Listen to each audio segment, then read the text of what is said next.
Member Amanda Clifford, would you like to do a mic check? Mic check. You sound great. Thank you.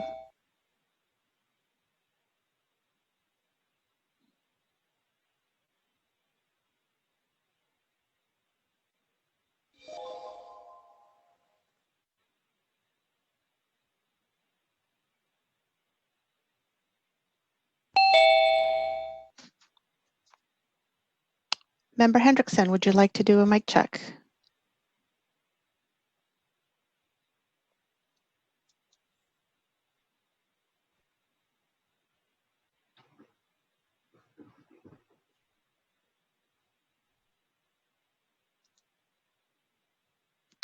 Member Hendrickson, would you like to do a mic check? Yes. Can you hear me? I can hear you loud and clear. Thank you. Okay, good. Thank you.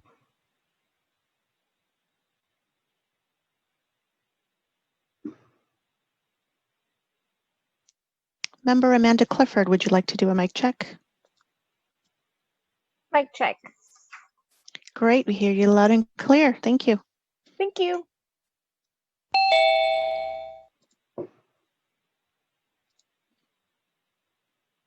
Member Pablo, would you like to do a mic check, please?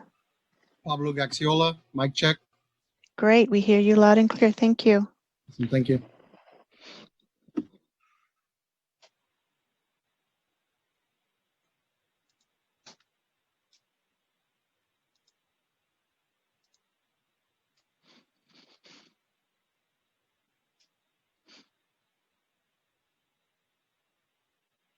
Good afternoon, Supervisor Chavez. Would you like to do a mic check?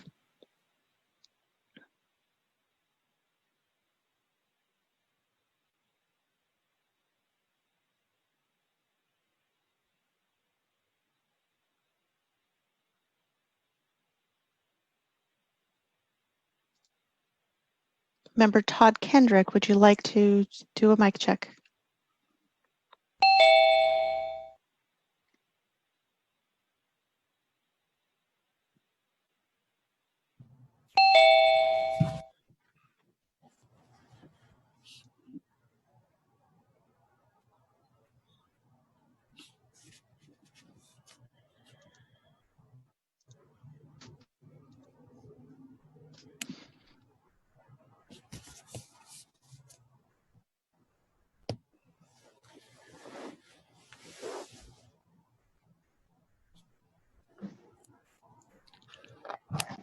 Judge Manley, would you like to do a mic check? Oh, my timing was not. You want me to do what? Okay. Let me see. I hear you loud and clear. Can you hear me? Thank I God. do. Thank you. Thank God. I'm going to get organized. Now I'm set. There's my favorite. Oh, how many judges are on here? Maybe I don't want to get in trouble. Hi, Judge. Okay, good. Lovely to see you. Good to see you. And I apologize, Judge. Ryan cannot be with us for the meeting. She unfortunately had another meeting scheduled. No problem. I know they're busy trying to open up and get cracking. Yeah. So what I'm just going to, as people come on, I wanted to ask if folks can open up their screens for a couple minutes. I want to ask a couple of questions, and I'd like just to look at folks for a moment. Hello there, Martha. Hi, Charlie. Welcome, welcome. Thank you. Pablo, good to see you. Good to see you as well. Jermaine, I did not recognize you for a minute there. You got that beard going. So real quickly, for how many of you is this the first kind of Zoom public hearing kind of meeting you've done? No, everybody? Okay, Pablo. So I'm going to just talk through a little how we're going to do this today. One is that I recognize that for some of you, it may be easier to speak depending on your the quality of where you are to turn your screen off. If that helps you, no problem. I'm going to keep you all on mute. If I see you've unmuted yourself, and I'm not sure you know that I can hear who you're talking to on your phone, I'm going to mute you. I'm just going to be mama mute, and because I'd want you to do it for me if I wasn't paying attention or made a mistake with my mute bar.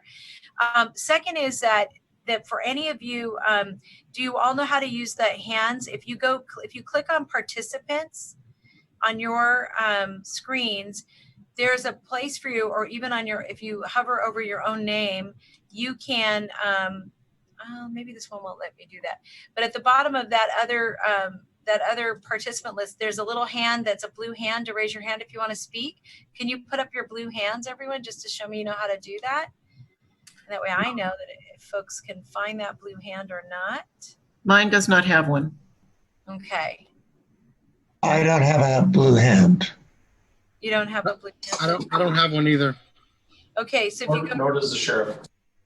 The sheriff doesn't have a blue hand? All right. Well, Well, just go like this.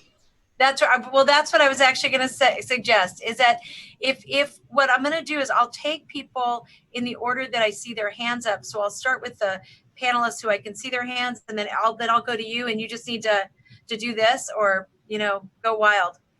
All right. And then, great. I can see that for a lot of folks that works. And for those it doesn't, no problem. We'll just take it a little bit slower than normal. And then I'm going to ask for presenters. Do you have access to the screen for your materials if you have anything to present via slide? And maybe we're not doing that. The presenters for number 4? That's our main item. You do? Okay. All right. Thanks, Melanie. Using sign language. Awesome. All right. So what we're going to do is we're going to go ahead and ask the clerk to call roll. And then we'll get started. It's good to see all your beautiful faces. If you want to stay on, great. If not, I'll leave that up to you. But as you're speaking, if it's possible, I'd like to see your gorgeous faces. All right. But if not, you guys do what you need to do. So we'll start with the clerk and ask the clerk to call roll. Good afternoon. Chairperson Chavez. Here. Member Lori Smith. Here. Thank you. Member Corazon Tomalinas. Okay. Member Deborah Ryan is absent. Member Martha Wapensky. Present. Thank you. Member Laura Garnett is not present, but I see Member Jermaine Hardy. Here. Thank you. Member Dr. Sarah Cody is not present. Do we have Member Rhonda McClinton Brown? Present. Thank you very much. Member Maya Esparza is absent. Member Molly O'Neill. I'm here. Thank you. Member Jeffrey Rosen. It's not present, but I see Member David Angel. Yes, thanks. I'm covering for him. David Angel here. Thank you. Thank you. Member Dan Winter. It's not present. Member Robert Manicochi.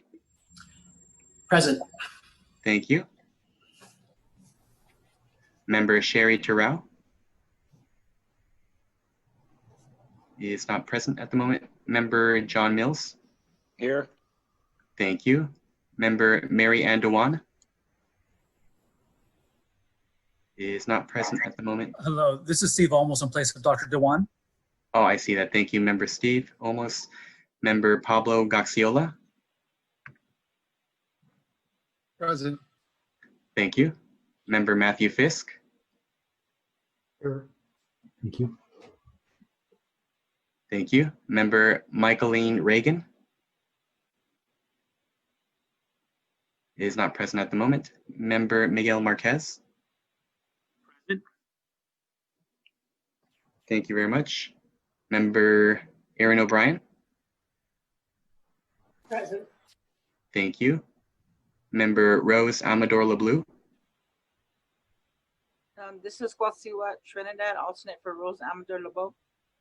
Thank you very much, Member Trinidad. Member Tony Williams is not present at the moment. Member David Robinson is not present. Member Christine Clifford. Here. Thank you. Member Stephen Manley. Here. Thank you. Member Key Lee. Present. Thank you. Member Andrew James.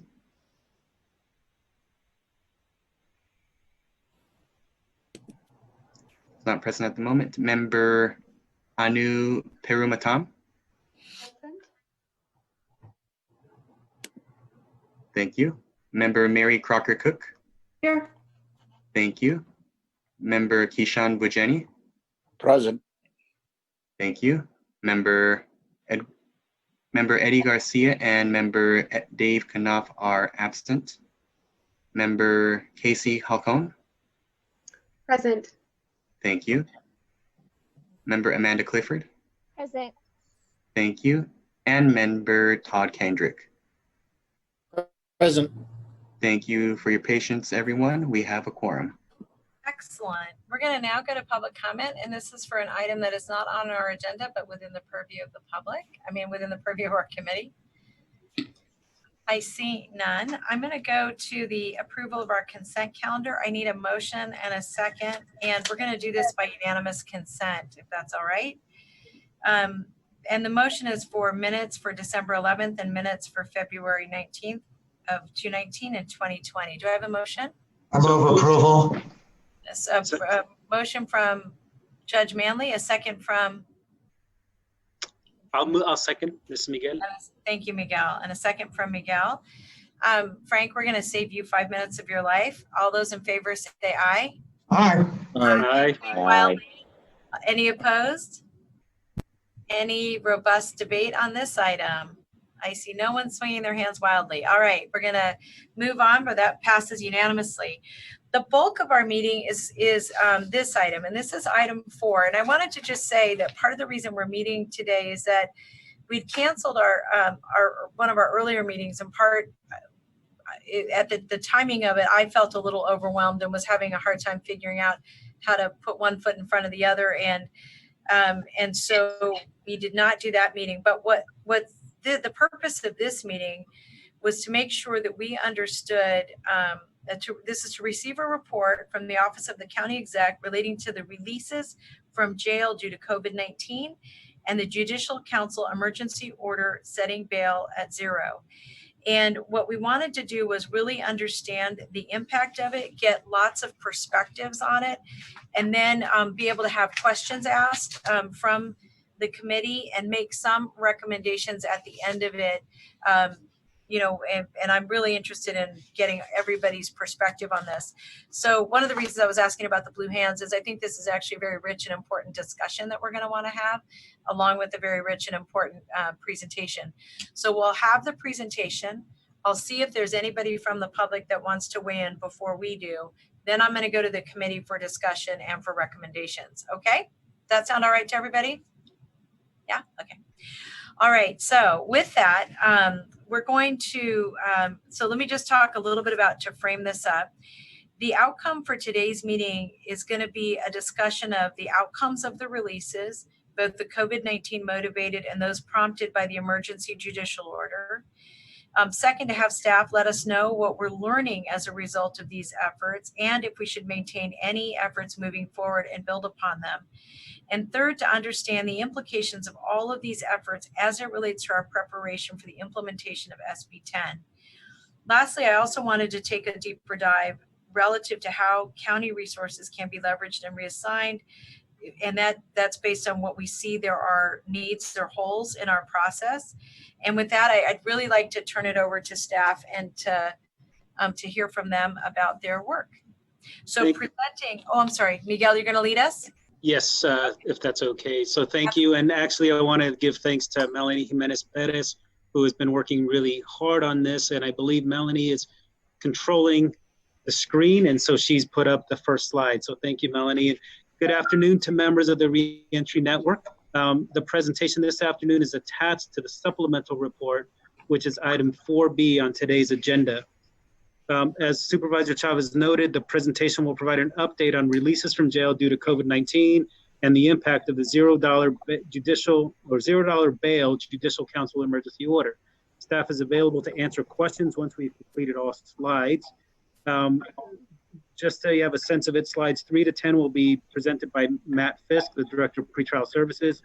Slide 11 to 18 will be presented by Assistant District Attorney David Angel and Assistant Public Defender Charlie Hendrickson. And then we'll wrap up with slides 19 to 22 by Javier Aguirre, Director of the Office of Reentry Services.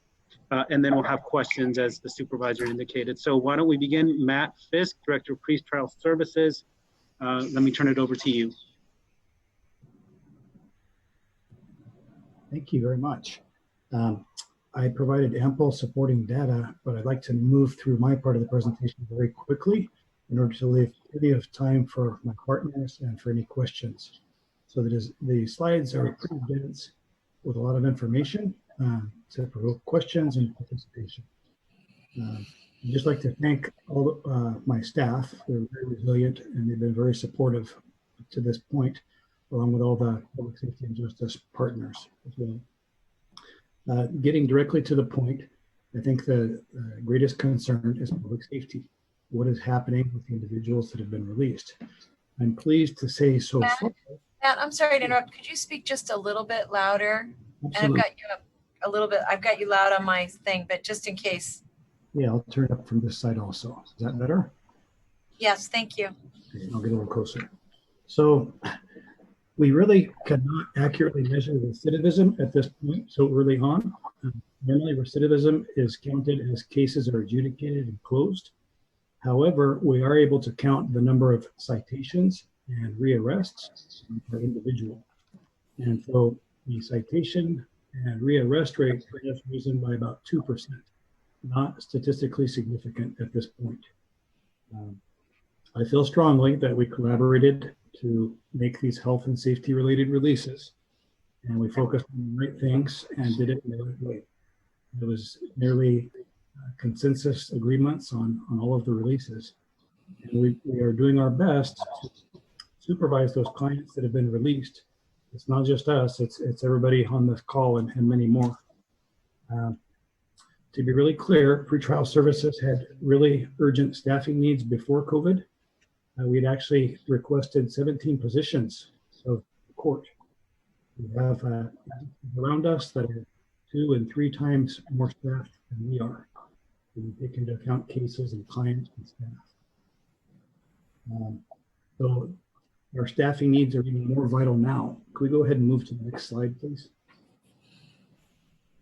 This is a really complicated slide.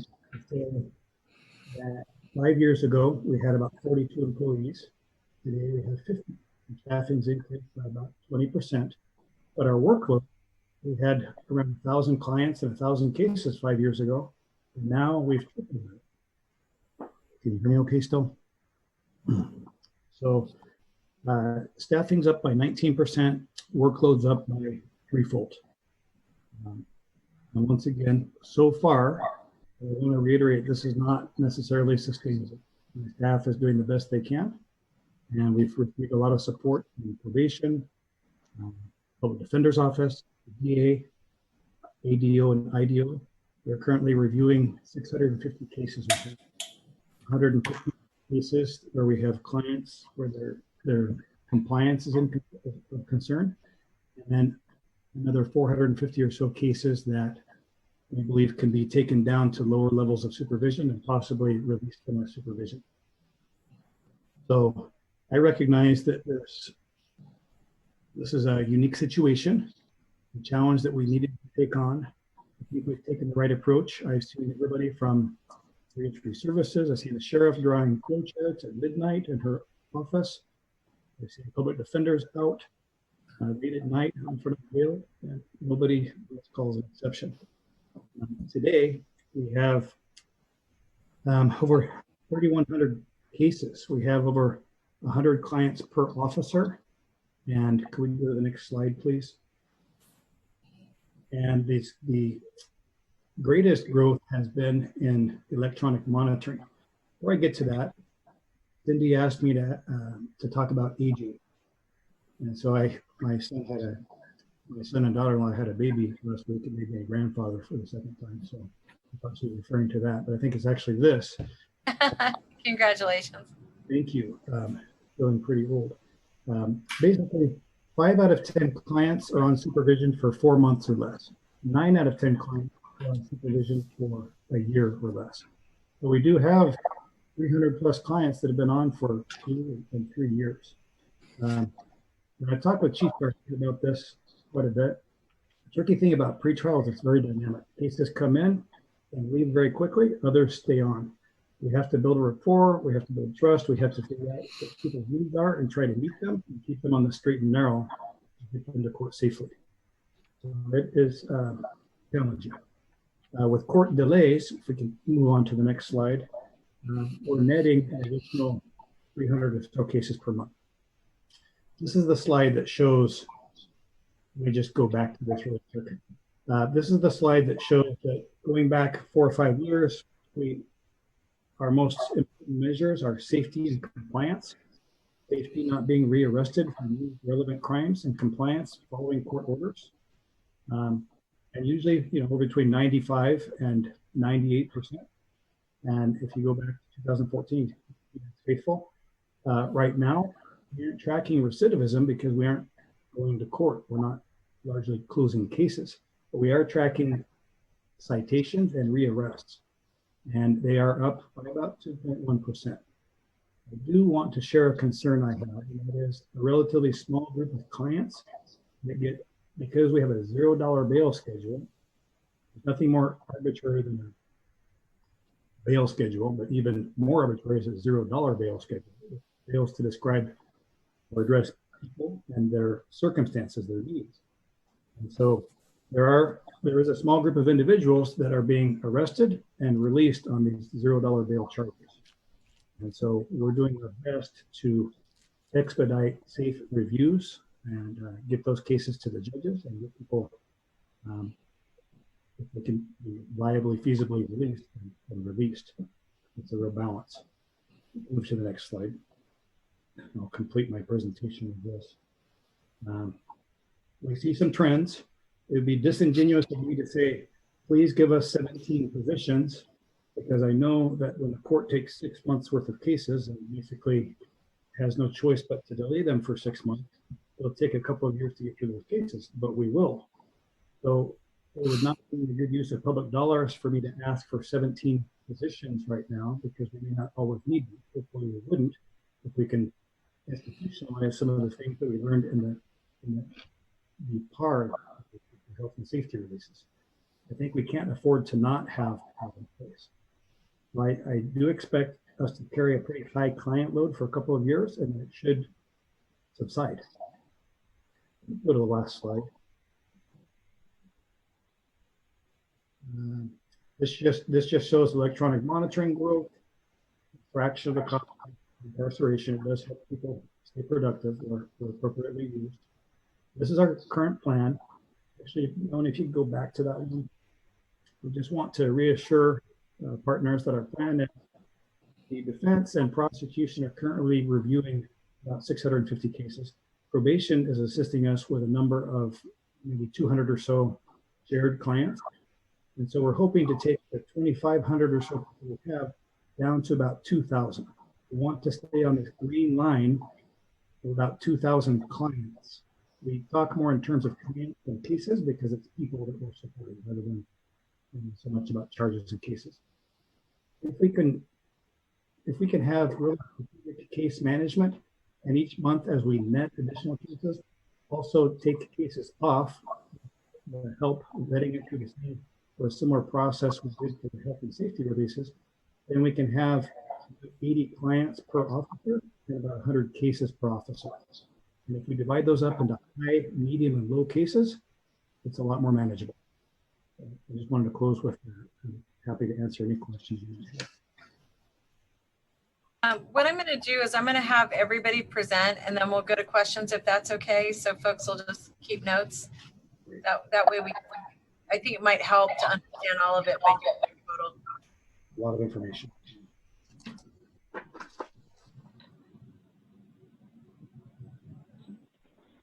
Now for the Public Defender's Office and the District Attorney's Office. Hi, this is David Angel, and I'm with Charlie Hendrickson. Charlie, are you muted, or there you go? I'm unmuted. Hello. Okay. I think in some ways symbolically, I want to thank Charlie for doing the lines work and helping to draft this. And I think symbolically, it's perhaps relevant that we're doing this collaboratively, because this effort was a very collaborative effort between most especially the public defender and the district attorney's office, with great help from county council, pretrial services, the court, probation, and so on. So I think the big picture here is that very early on, we got direction from Dr. Chorney from adult in custody about the need for a really pretty big drop in our current jail population. And fortunately, because we had a long collaborative relationship, let's be honest, on a lot of projects, but also in particularly the new PAR program that the board helps to create for us, this really meant we had folks in position to really begin the hard work. And I do want to say it was really hard work. I know for Charlie and myself and other members, it's kind of all we did for the beginnings of this pandemic. The numbers kind of speak for themselves. We started with roughly about 3,300 inmates when we were given the direction from Dr. Chorney. We were pretty much, I think we had actually achieved that within less than 2 weeks. And then he did a further evaluation of conditions in the jail and requested another reduction, which I think came to about 500 people. And then we were able to achieve that as well. And we more or less hit that target, and Charlie can correct me if I'm wrong. I think we had actually hit that target before the ER4 zero bail came into effect, but that of course had, Charlie and I will talk more about it later, but that assisted in different ways, but we were more or less on track when that, even before that came in. And then today, I think I checked it, the jail population has been hovering around 2,100 to 2,200. So really almost a 1/3 drop in the population. And maybe the next slide now.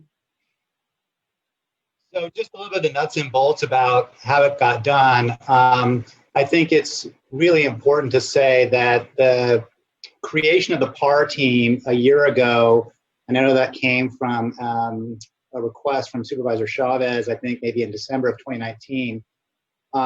It was both, had great foresight and was also fortuitous, because what happened is both the district attorney's office and our office, the team, the people that we had assigned to the PAR team had worked together for that period of time to focus on issues of, pretrial release, custody status, those types of things. Had also worked very closely with Matt Fisk at Pretrial Services to kind of develop fluency in all of those release topics and release language. And it was really almost a new area of law for all of us at both offices. So those relationships were in place, and that language and that fluency and those concepts were in place when the pandemic hit and we got the directive from Dr. Chorney to reduce the jail population. At the same time, the courts were reducing their services dramatically, so we didn't have great access to the courts. So it became this very creative problem about how we were going to do this.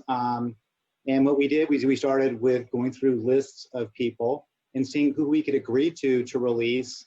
And then once that happened, we enlisted Judge Geffon, who then signed essentially batch orders for releases of people.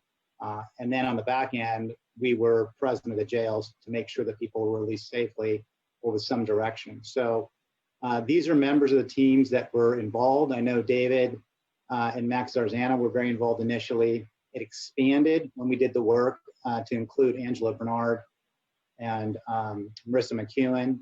From our office, it was Carly Ware and Carson White, who's a fellow from Stanford on the PAR team for 1 year. And then Lori Stewart, our research supervisor, was really instrumental as well. So I think next slide. And I don't know that we need to go through the PAR history, but it is there if anybody wants to look at it about how this got started. And it's, I think it's a great thing that that's happened over the last year, and it paid real dividends in the pandemic, much like, the board making a decision to acquire hospitals, before a pandemic hit. I think it was good foresight. Next slide. Can I stop you just for, could you hit on that last Certainly. point, the last point about the adversarial stipulated release? Yeah, so I think it's important to note that it's great that we came to this collaboration because we did stipulate for the broad number of the folks that were released. That was done by way of stipulation and agreement with the district attorney's office. Of course, there were people that were in the margins where there was disagreement. And we did use the court system to actually litigate bail motions around those people, some of whom the court agreed to release, some of whom they didn't. So I think it shows that we were able to toggle back and forth between those two roles, which is one of collaboration for the great number of people, but also when necessary, we felt comfortable slipping back into our roles as adversaries and presenting our sides in court. Thank you. Yeah, I agree, and I'm really glad Charlie put that in and you picked up on that, Supervisor Chavez, because I think sometimes traditionally people think that the purpose of the DA's office is to oppose the public defender, and the purpose of the public defender is to oppose whatever the DA's office wants to do. But in fact, we have, each of our offices have goals, and often, and I would suggest perhaps a great majority of the time, the interests actually align. And what we've maybe not been as good in the past, and certainly I think most other counties are not very good at this, is recognizing when our interests align, then an adversarial relationship actually hinders that. And here is a perfect example. Had we set up, what do we say, we reduced the jail population by about 1,000 people? Well, I mean, let's just say a typical adversarial hearing, even if it's largely agreed upon, was half an hour to an hour each. I mean, obviously we didn't have 1,000 hours worth of court time to individually adjudicate these cases. So by collaborating in the vast majority of cases where we could, but also remembering we still can represent the interests that we are supposed to represent, I think it's very gratifying, and it's a real success that the one did not impede the other. So maybe the next slide, I guess. And this is just a couple pictures that I snapped of our team during the many hours that they were in there working. And that is Lori Stewart on the far right, and then also Carson White in the Pendleton, and Sung Lee with the computer, literally processing paperwork for the releases because the court didn't have sufficient clerks to do it. So we were actually filling out the sort forms, the OR release forms, to take them over, process them, and hand deliver them to the jail after the releases were signed. So it really was an extraordinary effort to get their jail population reduced. And there was no task that was too large and no task that was too small for our teams to do it. And I know that the same was happening over at the district attorney's office, but I thought it was nice to have a photographic representation of our attorneys doing their work. So next slide.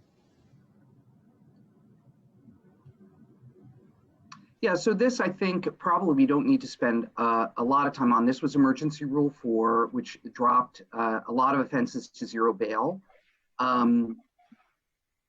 There's a lot that can be said about this, but I think the big picture is, and there were certainly legal issues that had to be worked out just within the courts. I mean, in your traditional, we had different legal positions on some discrete area, but the big picture remained that the DA's office doesn't think anyone should be in custody because they can't pay bail, and the PD's office believes everyone should have an individualized hearing. And so in some ways, this really complemented what we were doing.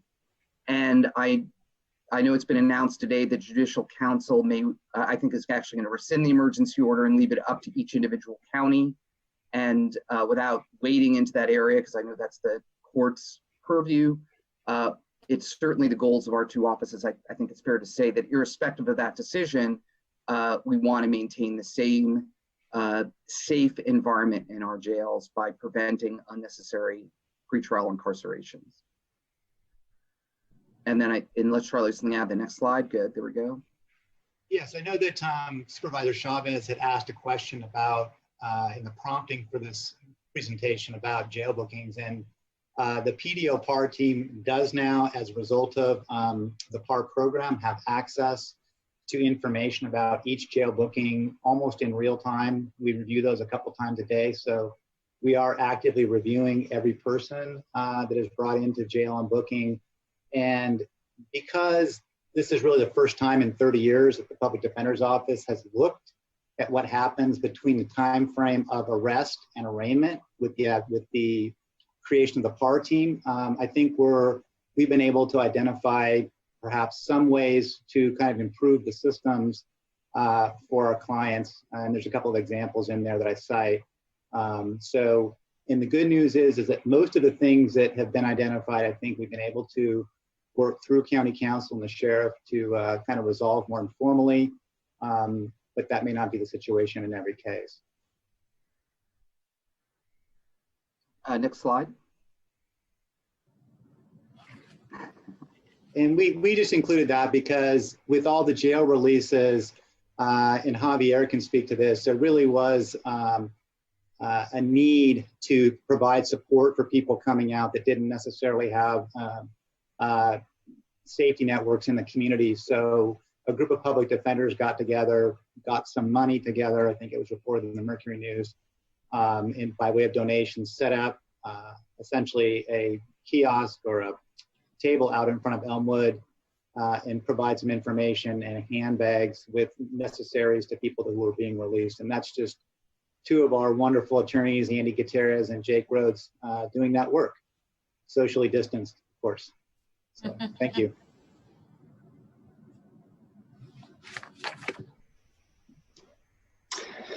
Well, good afternoon. This is Javier Aguirre, the Director of Office of Reentry Services. So my presentation is going to encompass ways that the Office of Reentry Services and the Reentry Center support pretrial clients from three perspectives. One, from our community-based organizations and what they provide services for our clients in the community. Secondly, what the office provides directly to pretrial officers. And then lastly, how the various partners at the Reentry Center support pretrial clients. So the first slide here is what our community-based organizations provide. So we're very fortunate that we have some really great organizations in the community. One of them is Health Right 360. And prior to the shelter in place, they were already contracted to provide 2 cognitive behavioral therapy classes to pretrial clients per month. And right away after the shelter in place, they pivot their services from in-person to Zoom classes. And now they offer 2 classes per week. And they also offer 1 in Spanish. And so as of as of April 30th, they provided 22 Zoom classes for a total of serving 219 clients. Almost all the pretrial clients have also access to legal services. One in specific asked for housing assistance, and then Pro Bono Project Silicon Valley provided that assistance to that individual. And then we have 3 client navigation contractors. And then San Jose State University is one of those contractors, and a pretrial client was linked with them, and that organization with their community peer mentors supported that client on terms of housing linkages. Next slide. So another component of how we support pretrial officers and pretrial clients is through the CAPS program. So as many of you know, the county has transitioned a service into a program called a Community Awaiting Placement Supervision. So those individuals that are on the JAC list, the list that the court identifies people that are waiting for treatment, and those individuals that will be released pending access to a treatment bed in the community are supervised by either probation or pretrial officers. And so those individuals are walked over by a sheriff deputy from main jail to the reentry center and are greeted by either a pretrial officer or a probation officer, whomever client is being supervised. And as of May 29, pretrial services was supervising 3 CAPS clients out of 24 active clients. So as the client comes in, they'll meet with the pretrial officer and probation with one of our community workers to help them navigate the services. So when any client that is under pretrial supervision, along with the Sheriff CASU program, probation supervision or parole, they have access to the reentry center. And so at the reentry center here in San Jose and also in Gilroy, they have access to assistance with public benefits, housing information, and of course, access to the medical mobile unit and a plenty of other services. One of the components too with pretrial clients is they could self-identify asking for substance use or mental health services. So they'll be screened and assessed by behavioral health services department here at the Reentry Center. Next slide. So as I mentioned, pretrial clients are assisted way by community organizations in the community, directly by the Office of Reentry Services and triaging the clients, and then thirdly, here at the Reentry Center.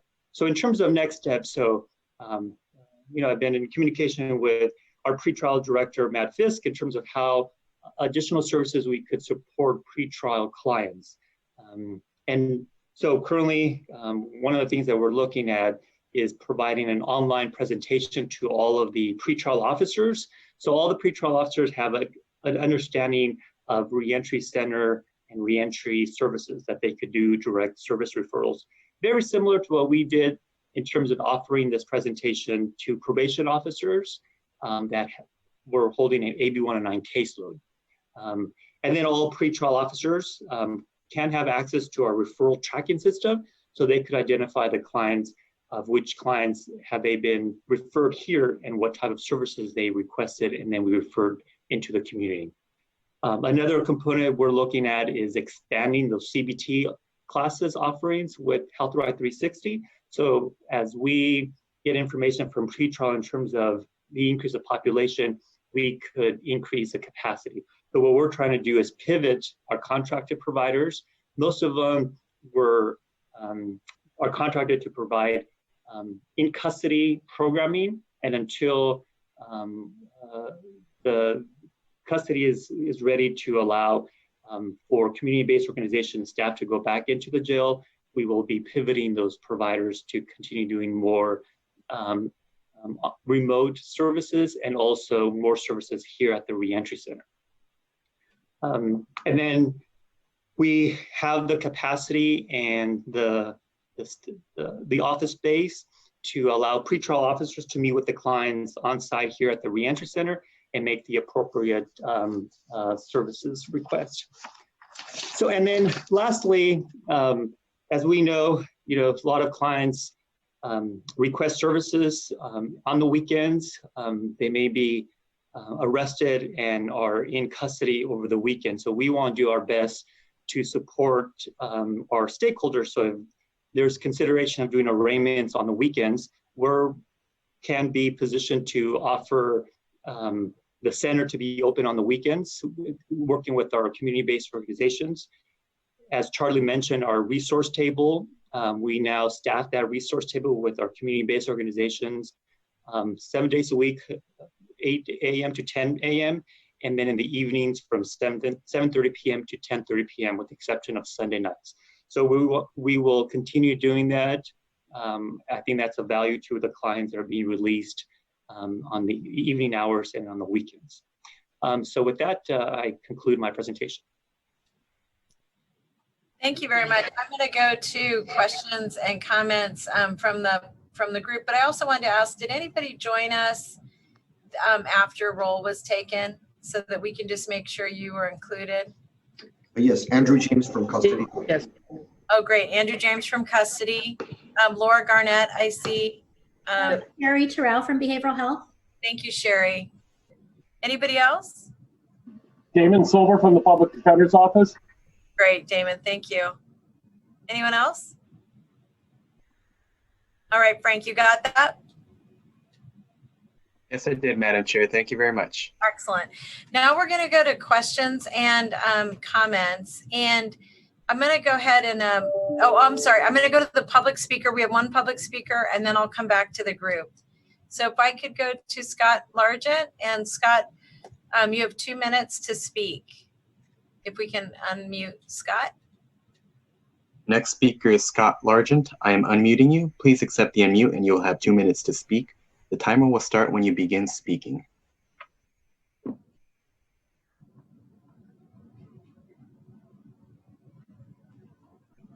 Scott, are you there? Oh, are we rock and roll? We on? Can everybody hear me? Yeah, we can. Okay, I apologize for the start of that one right there. Good afternoon, everybody. Scott Largent. Again, for another government meeting, I had some people lined up that really wanted to talk for today's meeting. They were going to discuss issues about what happened in the city of San Jose, what happened with the protesting, and the other most important thing was why people were taken out to Milpitas, dumped in the parking lot out of the Great Mall when bail is 0, which was kind of hard to believe. Normally cite and release or let somebody go.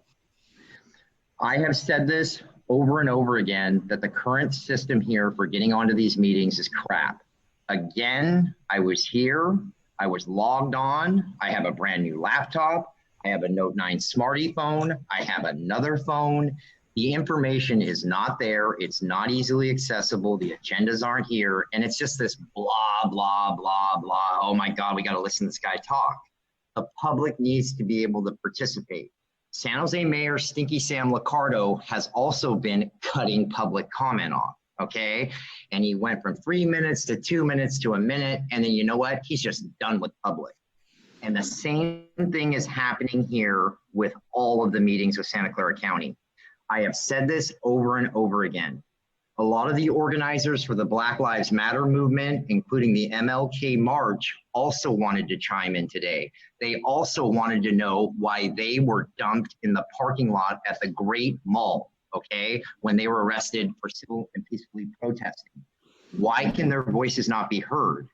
Do they need to organize a march right out in front of this county building right here so you people will start listening? I'm very upset about this. I spend my time trying to advocate for people in the public to just have this stuff never work. Start listening, okay? I'm very frustrated.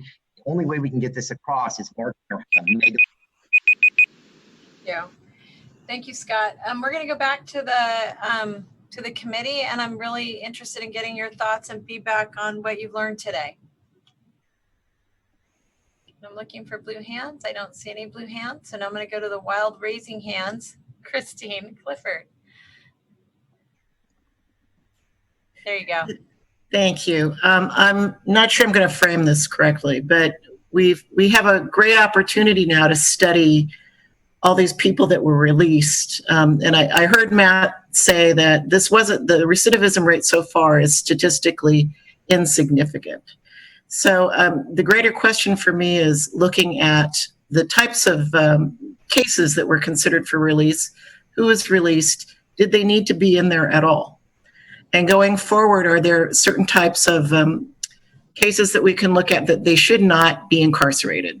If we've safely let out 1/3 of the population, I think it's time to kind of take a look at who we incarcerate in Santa Clara County. That's a lot of people.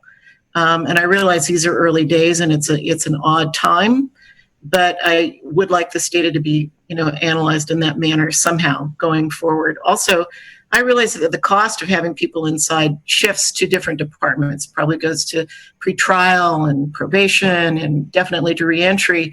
But can we get some sort of idea of about how much money we're saving in custody costs by not having people inside? So that's sort of where I wanted to start. Thanks. So I'm not sure who the right person to respond is.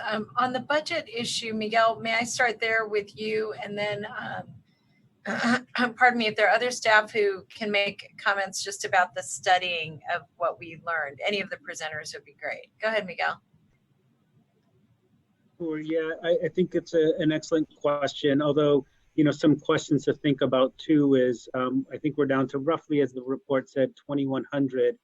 And the question is going to remain, we have to do an analysis about whether that number is going to stay at 2,100, decrease further, or increase back, and we have to be prepared. And the challenge always is capturing those costs, cost savings, because, even when you have, say, a lower inmate population, you still have to have the people on board to cook all the food and do everything you need. And it's not as easy as just dialing back, by number of inmates, dialing down operations in that way, because there's a lot of operations that just have to be in place in order to serve. But certainly, it's going to require further study And we're certainly aware of the decrease in the inmate population, and we're going to take a close and careful look, doing our best to assess whether that's going to be sustainable, and then if it is sustainable, how we provide appropriate staffing and support, especially in light of the 2 consent decrees that we're trying to implement at the same time. Those are going to be all considerations we have to think in partnership with the Sheriff's Office, Department of Corrections, to make sure we provide what's necessary for success.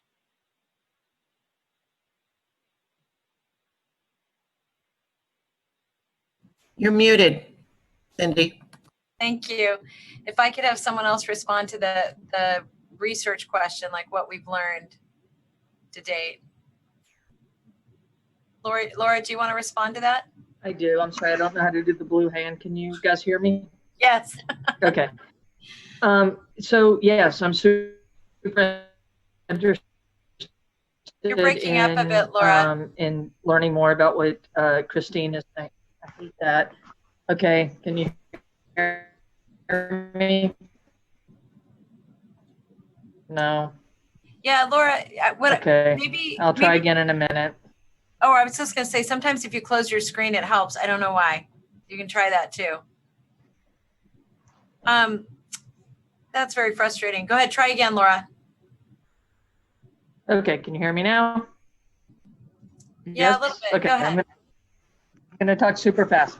Okay, in addition to what Christine was talking about, I think we also need to look at the folks that are pending turning themselves in, where that's been delayed now multiple months, and really look at whether or not they still need to turn themselves in. Oftentimes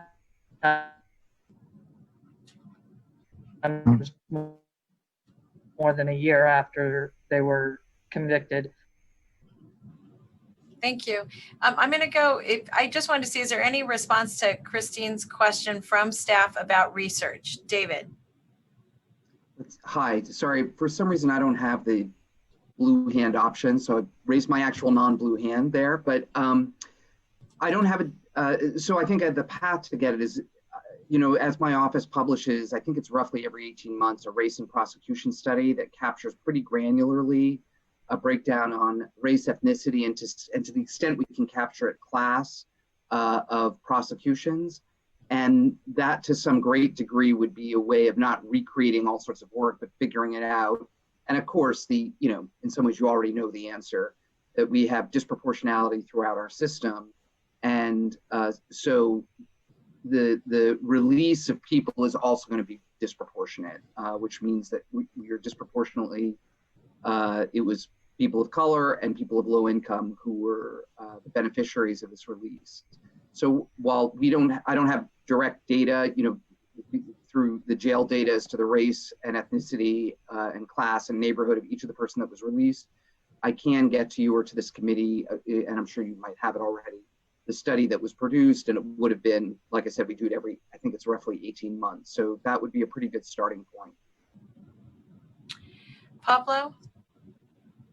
Yeah, I just wanted to kind of point out that we are also at another, to go on to what Christine was saying, is that we're at a unique opportunity to take a look at how we're going to shift some of our resources. It seems like we were able to, effectively release some folks that didn't necessarily have to be in custody while they were, waiting on their trial. But also, we have an opportunity to see how those releases impacted the community and the other resources that, we've been using the jail system as a means to house some of our mentally ill folks. How did those releases impact, some of the other resources in the community, as well as how many more folks had to go back into an already stressed environment financially and whatnot, that we're dealing with layoffs and dealing with, economic repercussions from the shutdown and shelter in place, how those individuals impacted the need for services in those communities. So if we could take a look at that, and this is a model that we may be able to adopt, then at the same time as we're looking at, okay, this is something that works on this end, there's always an adverse impact somewhere. Thank you. Where we could take a look at, if you're sending an individual home. Thank you, Pablo. I'm going to go to Rhonda and then Javier. And then if there's anybody else, and then to Judge Manley. You know, my question is very similar to what was just discussed. I know this is a study, and so I was just curious about the principles and the strategies and guidelines you use to make decisions in the study, how those guidelines will be utilized moving forward. So I know we still have people pending that need to report in, but I'm curious about new arrests and if any of these strategies and principles are being applied to new arrests to have people avoid being incarcerated in the first place moving forward. So today on. David, can I ask you to give your perspective on that? You're on mute still. Did I lock you? Okay, you're Very unmuted. good. Go ahead. Am I unmuted? Good. You're good. Sorry, I'm trying to find it.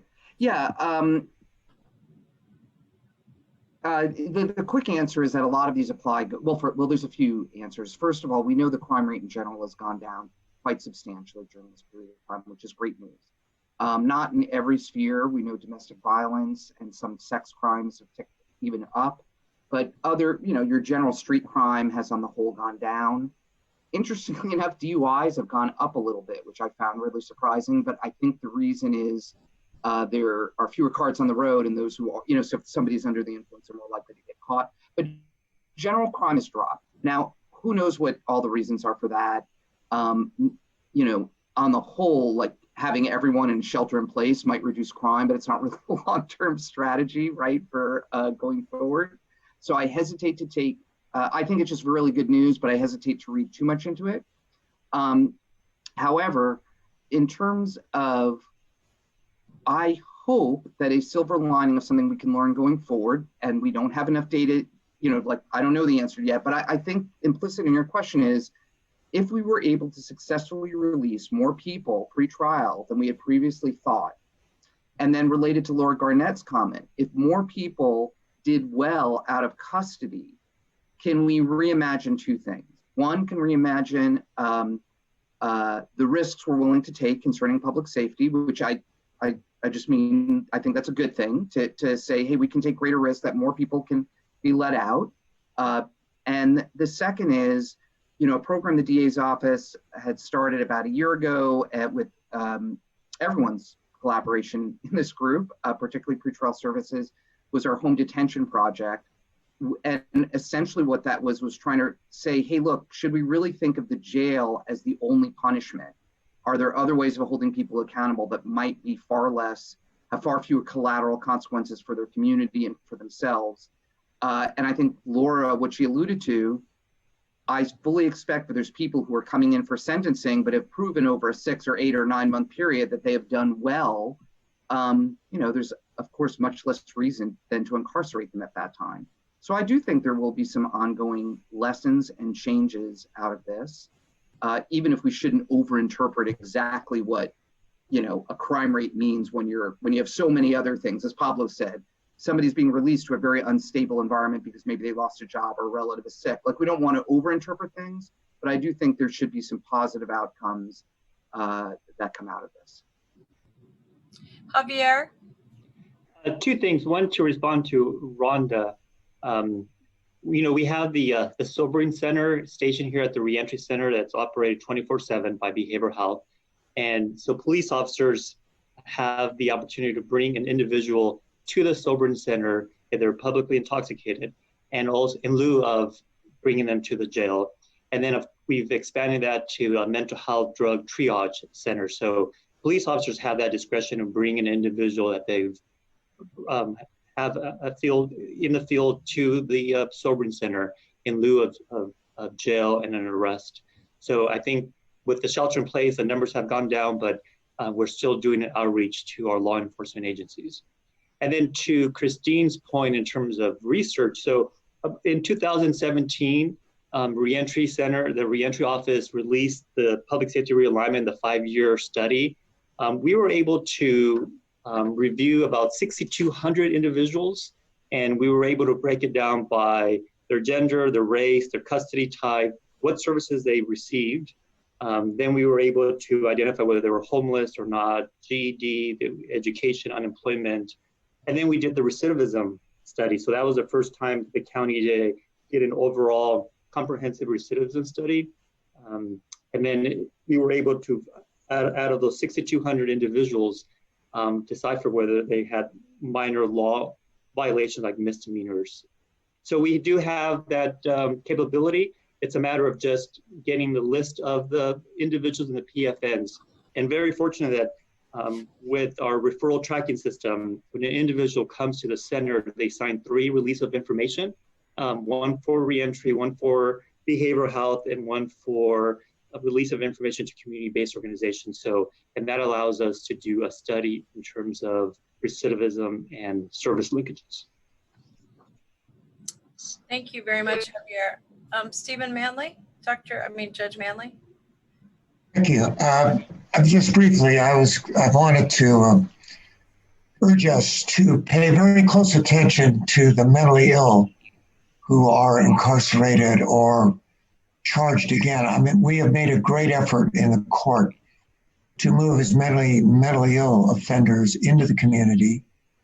And I believe it's up to the Judicial Council, but I believe that will be rescinded. And I think in the future, we have to look to providing these services up front. And I know this has been a good discussion, but I want to point out one thing, and that is one stakeholder that I don't believe has been mentioned is really making a difference is the treatment community, behavioral health providers. They've been willing to go and work with these clients in the community. In other words, they are having contact with them, case managers, and so forth. And I think that we in the future, the way we have to look at this is that we want to keep our jail at 2,100. And we want to concentrate on the people who are the most likely to be back in our jail, and that is the mentally ill, the mentally challenged. And that was the only comment I wanted to make. I have to apologize. I have to get on the bench. But thank you very much. Glad to see you. Okay. Christine, and then Aaron. I'm sorry, I just want to make sure that I understood Javier correctly. Are you saying you have the capacity to study the actual 1,000 people that were released during COVID? You can track them? So depending on the actual list that we could obtain from the various stakeholders, as long as we have the PFN, with our TSS department, with the IT department, they already have the system to create the recidivism study. They've done that for probation, and they've done that for us. So it's just a matter of pulling that data, and then we could apply the same format we did when we did our 5-year recidivism study back in 2017. Okay, thanks a lot. Aaron? I kind of wanted first to sort of acknowledge the unique moment in history that we are in, that is kind of calling upon all of us to step back and look at the systems that we've worked within and think about what do we need to do better and differently. And I think we've kind of tiptoed around that conversation here today, but I think at some point in terms of what the role of reentry is, we need to take it on. And kind of tying that and picking back to what Judge Manley said in terms of working with the folks who have serious mental illness, that what ends up impeding the providers from providing as much as they can is that we don't have the resources to do it. And sometimes it's the appropriate residential treatment options. I mean, there are very real barriers to it. But what we've done is we've set up the system where there is always room in jail. And that is not where these folks belong. Thanks, Aaron. Are there any other comments before I weigh in? I'm going to look to Molly. Yeah, I just want to echo what people have said already, community members, which is that crime is generally down. We reduced our jail population by 1,200 people, and the sky has not fallen, and that's a really good thing. It's early yet, but anecdotally, without all the data, that is certainly what the story appears to be. And with respect to the cost factor, when we were writing up the proposal for PAR, one of the things that came into play was, are we, when we release people from custody, are we saving money for the county? And the response was, well, maybe, but if you have to maintain all these units in case you have that many people, then you're still paying all the staff to do it. So you may be saving a little bit of money, but not much. And I think over time, if we continue to keep our jail population reduced by a third or maybe even a half, and the sky continues not to fall, then we plan prospectively to spend less money on keeping fewer units open. And those are actual and real cost savings, both to the county in terms of dollars and to families in the community in terms of their fathers and brothers and sisters and mothers being with them safely in the community. So I think Erin's right. This is a really critical point in time where we can change almost everything we do, and we should. And I hope that's what we're going to be about in the next 12 months. So thank you. Thanks, Molly. Damon? If I could just make a quick comment and kind of echo what Erin has said in terms of an opportunity to really reimagine what we're doing. And I would make the point about timing, which is, I think all too often we think about reentry at the tail end of people's sentences or at the moment right before release, and really reimagining when we start thinking about reentry at the moment they walk into the system and walk into our jails, and really think about plans that we can develop so that we can expedite people to be safely returned to our community really at the outset, rather than waiting to see what happens as a sentence or waiting to see if they're going to be ordered to released, but really be prepared. And I think it's part of kind of the vision we've been developing with PAR, but really preparing to advocate that to the court that we can safely return these people to the community and stabilize the situation that resulted in them coming in contact with law enforcement in the first place. So for me, it's really an opportunity to really consider timing and when we deploy this resource to get the maximum impact. Thank you.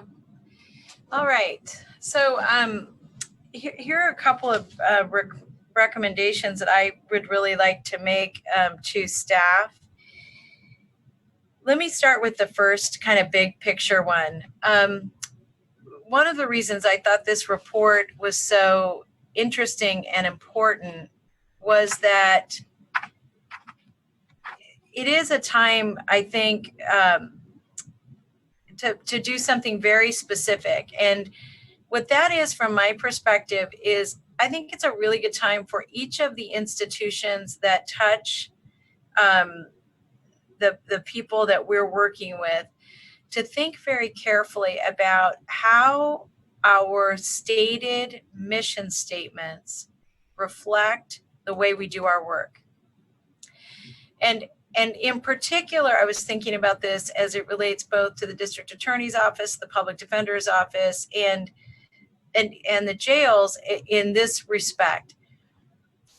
We say that, justice is blind and we are only about making the community safer. And the way I think about my job, and I've always thought about my job this way, is that as an elected official, our jobs are to balance public safety with civil rights. It's like, ultimately when it comes down to the bottom line thing, and I was a council member, and that's even more prevalent there because of the limited role that we play relative to the county, honestly.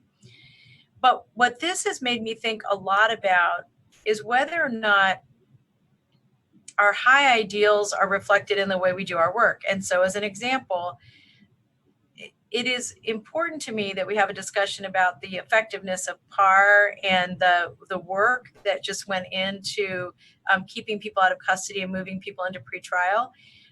From my perspective, we've learned a new way to do business, not that we deviated from the job at hand. And what that doesn't mean is that if we weren't thinking about COVID-19 and the physical health risks, maybe there are some more people that would have been on the bubble that you all would have fought more about. But there are a whole bunch of people that it makes sense for us to really take this examination of whether or not they should be in custody, no matter what I mean, and I want to talk about bail for a minute, but whether or not they should be in custody or somewhere else. And the pressure we need from you all is to put enough pressure on the system that we build the somewhere else's instead of relying on that which is already built. So, and a lot of this is tied, I really do think it is tied to our built environment and where we figured out how to safely place people. And to be perfectly blunt, I'm not like I'm one of those people that think that Agnew's and some of the other facilities that we had are really necessary, that we put people at great peril in the community, especially depending on their risk and their need. But, you know, the solution side of that, I think we can talk more about. But I raise this because I'd be very interested in the participation, David, of your team and Molly, your team, I'm sorry, Jeff Rosen's team. I'm sorry, David, I didn't mean to give you a promotion while no one was here, but to really take a look at that which we're doing now that we should just keep doing, period. And I'd want to know if we shouldn't do it, why? So that to me is like the first thing. Are we doing, like, we have these high ideals, are we operationalizing those high ideals? Does this team and this review process allow to express those high ideals, period? Thoughts about that?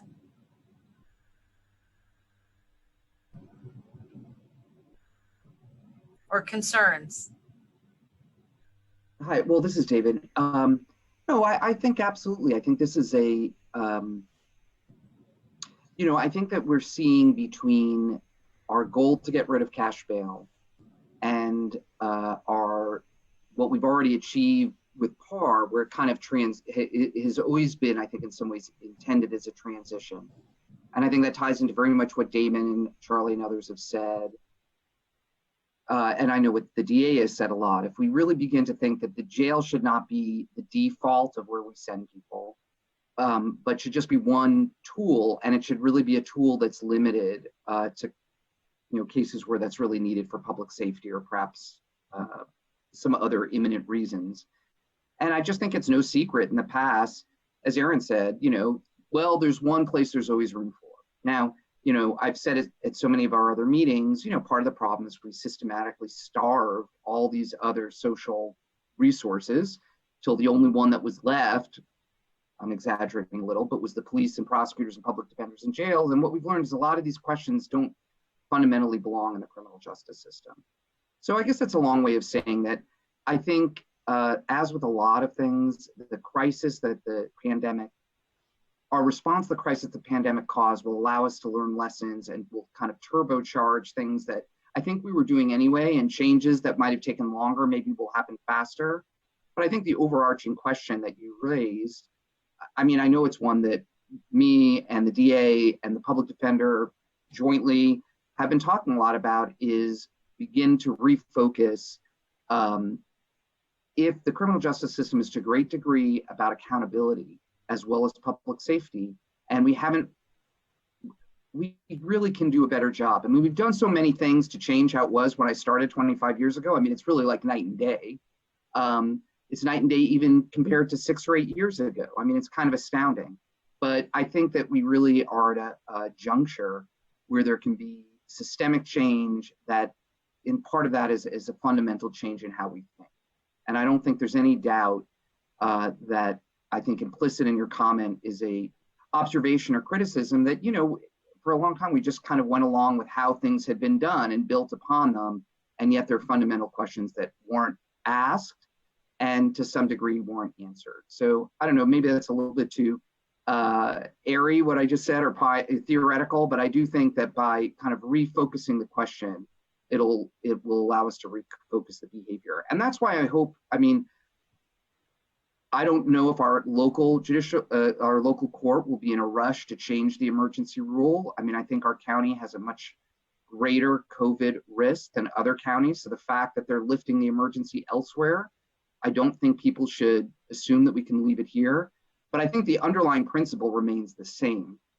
Irrespective of what they do, I think the rest of us can, kind of try to act the same way, irrespective of what the rule from the general rule from the court is. So let me just add another element for you to think about. So one is, I'm going to ask executive staff to help me think about the best way to put something forward for the board to have a discussion about this item, because I really do think it is so critical that I also don't think it should just be, for lack of a better word, I'm not asking the district attorney's office or the sheriff or public defender. I'm not asking anybody to take a risk, like a political risk, or just go out there. Like, I think the board has to say, yeah, we want you to, we're for this too, right? I mean, each of you have your own purviews that you're legally responsible for, especially the independently elected sheriff and district attorney. But I think we need to have our imprimatur on it saying, look, we want to see this keep happening. So that's one bucket. The other is, I think the idea of how bail gets set, and the committee that sits around annually or biannually to have that discussion about bail. I wonder if the courts, and I'll ask Judge Ryan this directly, but I'm really interested in if the courts would be open to that being a public meeting. And the reason I've been thinking about that is that some time ago when we started the bail release work group, when I brought that forward to the board, I was a brand new board member. I don't know if any of you remember this, but I was a brand new board member, and it was actually in response to an immigration issue that we were having a discussion about. And we put the bail release work group, and that's actually where we got Matt all engaged, which was great. But at that time, I remember hearing as one of our reports that bail was set annually, and that when I reached out and I talked to a couple of people about this, judges not from here, but others, they said, well, your bail schedule is a reflection of the values of the community. And I thought, it's interesting, because my values, I think, are pretty different than maybe some of yours. Like I have a low tolerance for violence, particularly sexual assault and other kinds of violences. Though to me, people who are domestic violence, people who are at risk of harming again rapidly in particular, I'd like to see much higher bail than what's allowed, and or what's available now. And there are other crimes I just don't see the risk the same way. For example, maybe a police officer would see it. I say that because I do think it would be, I recognize there are state laws that impact a lot of this, but I think it would be an important public discussion around when we do set bail, under what terms and conditions is bail set?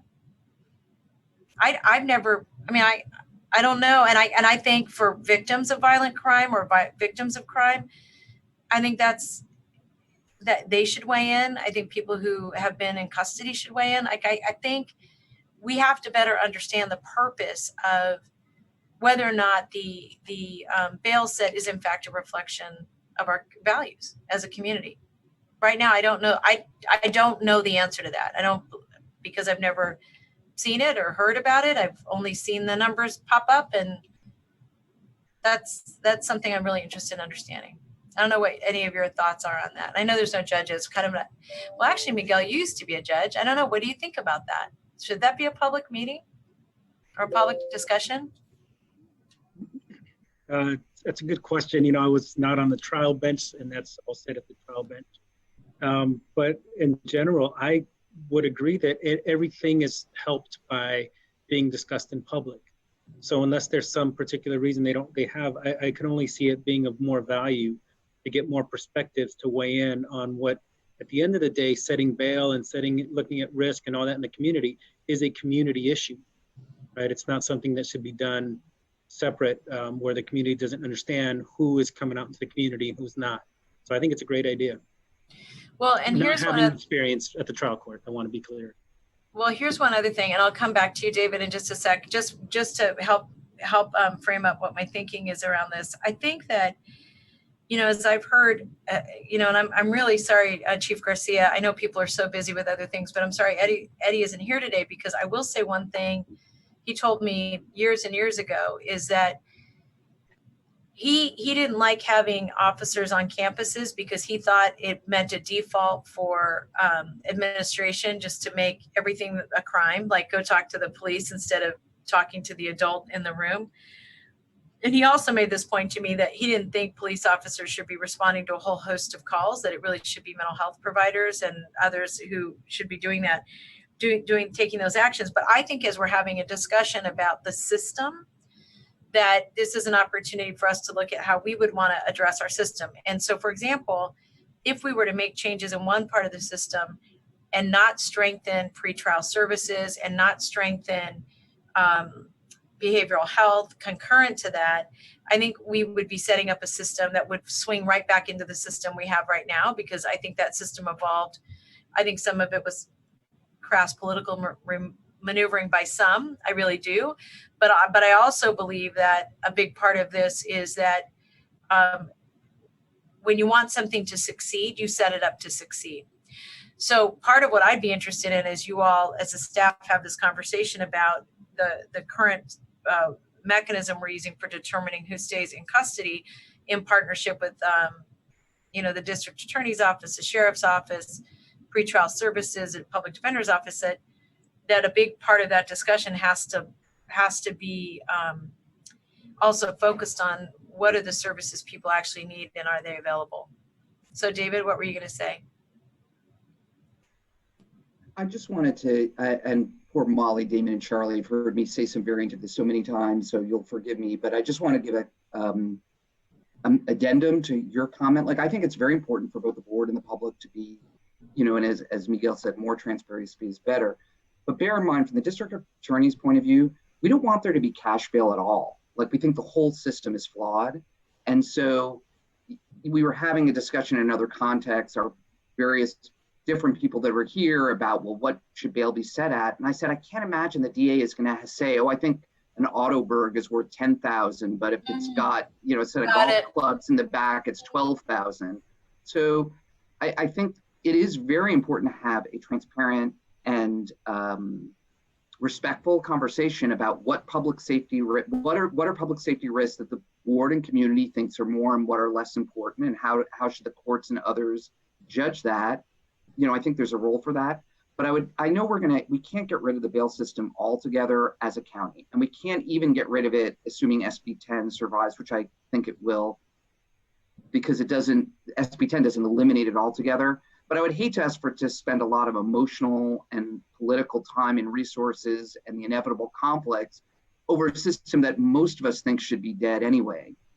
But I think it is important to have a discussion to say, hey, what are the things that we think really are risks that we would like mitigated through pretrial services? And what are things that we have a greater tolerance for accepting? And what are things that we really feel are very important to protect the community from? That I think is really valuable, but I just don't want us to ever inadvertently support the cash bail system. And I'll just throw out one other critique, my deep, and let me just add, my deep hostility towards the cash bail system is a product of my conversations with many of the people here. This is something I didn't even think about 3 years ago at all, and an example of what you said. But there is some study, and I don't know the number of it, but one of the leading transfers of wealth in most California counties from working class and poor women of color to the bail bonds industry. It was San Francisco that did it. Yeah, it's just astounding, and it's unacceptable when you think about it. And so I don't want to have a conversation of what the schedule should be. I understand your point.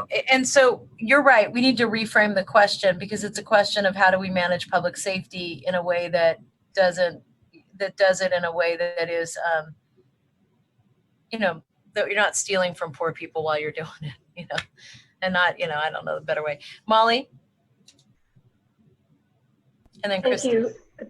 Thank you. So I agree with David completely, and we have had this conversation many times, that the ultimate goal should be to get rid of cash bail, but that can't happen well unless there's a robust version of the SB 10 that includes independent pretrial offices and an instrument or some way of determining who is in the medium risk category that we can safely release. And I think one of the things you wanted to do today was to kind of look at where we are on SB 10 and what we've learned from releasing all these people from custody. And I think what we've learned is we can function just fine without cash bail. We can release a lot of people who might end up testing as medium risk people with different instruments. And so we need to be really careful as we move away from cash bail to ensure that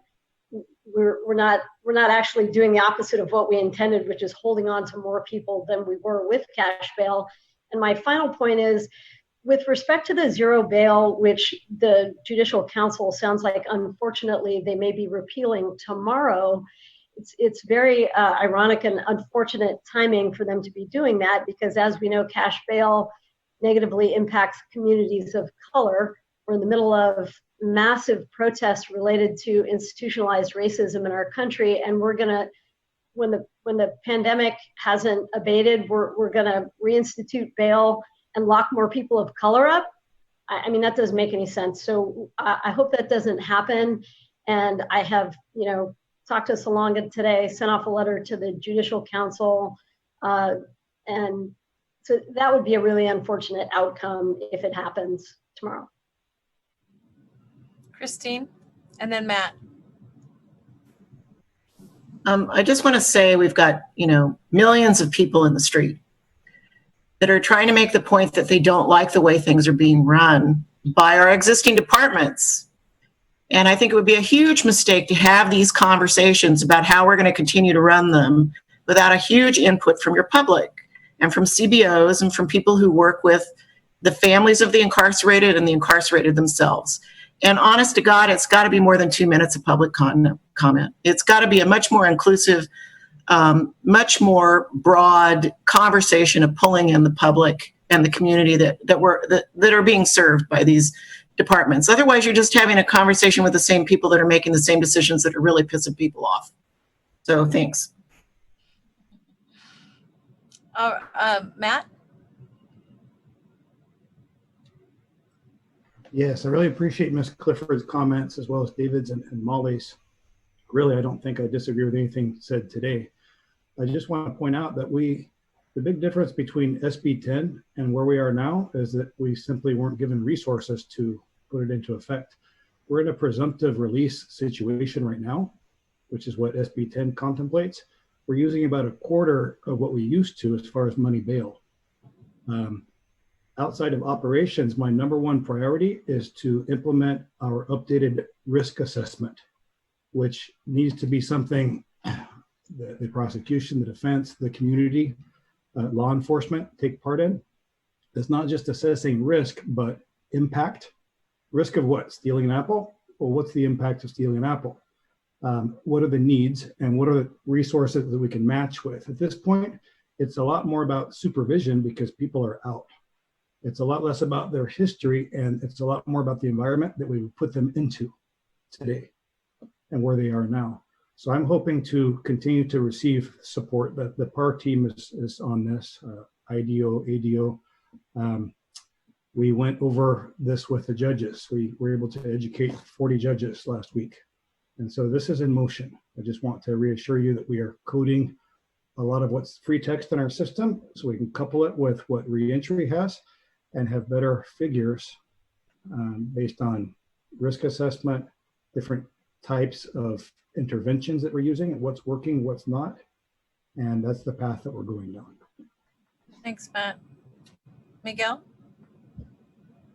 Thank you. Just quickly to say, they say necessity is the mother of all invention. And I think necessity may also be the mother of reform. And by that, I mean, we have a huge deficit, apart from everything else that's happening, the pandemic, everything else, but we have a huge deficit coming. I won't get into the details, but we have the state trying to take our money away as well, in the tune of $144 million. So bottom line is, we can't afford to keep doing things as we used to do them. And so I say all that to say change is coming, no question. It's going to be here one way or the other. So the only real question for me, it seems, for this body is whether we will change in ways that we have planned and that we've worked to implement to get to our desired results? Or will we see change that happens by default and is one that essentially gets then imposed on us because we didn't take advantage of the situation? So change is coming.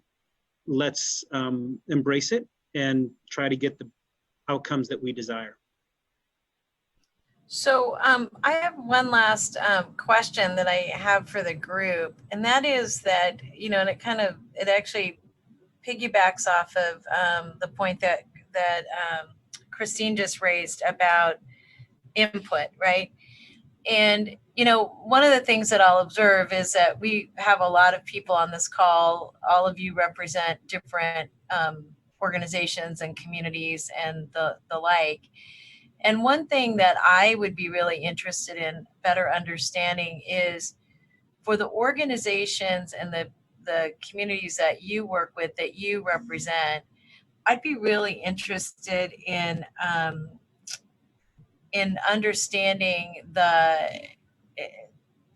best ways to have conversation and input. And I particularly think that, you know, and folks might have ideas right now, or they may also use tools in their organization to do outreach. And I'll just give you just an example of what I mean by that. We, you know, yesterday and on Friday, we did a hearing to talk to people about what were their plans to reopen up and to reopen up safely. And there are just so many people who are emailing us. It's just, there was really no way to get everybody's feedback and input. And so we did a pretty extensive set of interviews that are happening right now. And part of those interviews were done, we did two kinds of interviews. One was done one-on-one, but with a third party, so people could be mad at us and be very blunt and very direct about what they wanted to see changed. And then some that are being done in groups, in part because the nature of the group and the type of input that we hope to get was pretty linked together. And there are folks who like to speak in groups, not necessarily one-on-one, but really benefit from that. And so we gave different types of organizations options. Those, I think in the end, we'll have almost 50 or so of them. Martha can correct me. And I think that anyway, so we'll see what the outcome of that is. So we did that outreach, plus we've got a bunch of emails, plus we did one-on-ones, plus we did these hearings. And I think out of that, we're going to have a report that's going to be pretty fulsome because frankly, just how much data and information came in, and frankly, how many conversations people had. But there may be other ways. And I'd be curious, again, you don't have to speak about it right now, but I'd be very interested in better understanding the way that you think meaningful feedback can come. I recognize, Christine, I was giggling when you said what you said, but I recognize that 1 minute isn't great. But the fact is that you are on this committee and Amanda's on this committee. We have a lot of people on this committee who have different perspectives. That's exactly why you're here, because we want to hear from you. And I know these meetings are not ideal either. I think the best thing about that we did with this meeting is have one agenda item that people could really dive into. We could hear a deep presentation and then give feedback. But I am really interested in, you know, in your thinking as we move forward about how we continue to weigh in on a number of these issues. And because some of them, I mean, none of them we're going to resolve in one meeting, A, but B, I think the point that that was raised by almost everybody is that I for one, am feeling very much like I want the county to be in charge of its own destiny. And the thing that's really struck me is that we are different than Riverside, and COVID-19 has reflected that to me more than anything else, that we're different, and that's okay. But I want to put our stake in where we want to be and move there and not be too distracted by what everybody else is doing. Because frankly, we're a little ahead, honestly. And it's terrifying to think that, because I know we're not as ahead as we want to be, but we're a little bit ahead. So anyway, that can be an offline, and happy, Christine, to have a deeper conversation with you or anybody else who wants to talk about how we get more input. Okay, so we've given the staff some feedback and direction. I'm going to recommend, we have a meeting that's scheduled in August, kind of late August, I'm actually going to mess around with that calendar a little bit, because we're going to want to meet not in late August, because in August we're going to have our second set of budget discussions. So I'd actually like to talk to all of you sooner than that. So let's do a little bit of a check-in. I'll work with Maya in my office to have a conversation about that. I will say that I'm very interested in getting getting your feedback on what should be agendized. One of the things that I want to make sure is agendized is pretrial services as just a set of work. There may be others, Molly and David and Sheriff Smith, that come out of your discussions about next steps relative to the work that was done now to review and with the courts to review folks who should or shouldn't be in custody. And then I heard, David, your point about let's not have a conversation about bail. I would really like your help in shaping how we ask that question so that I can be more clear. It will be a longer meeting, you guys, but what I'd like to do is, even if it's via Zoom, bring your snacks and let's kind of pile through it before we get to the final budget. So I'll have to figure out when that timing is, but Maya will work with all of you on that. All right, anything else on this item? No, I've tired you out. Woohoo. All right. So with that, we are not taking any action on that. We've received a report. We've all given some feedback to the team and the team's given us feedback. We are adjourned and we'll figure out our next meeting, if you don't mind, working with all of you. Thank you. Have a good rest of your day. Be safe. Wash your hands, wear your masks. Call your mothers. Bye.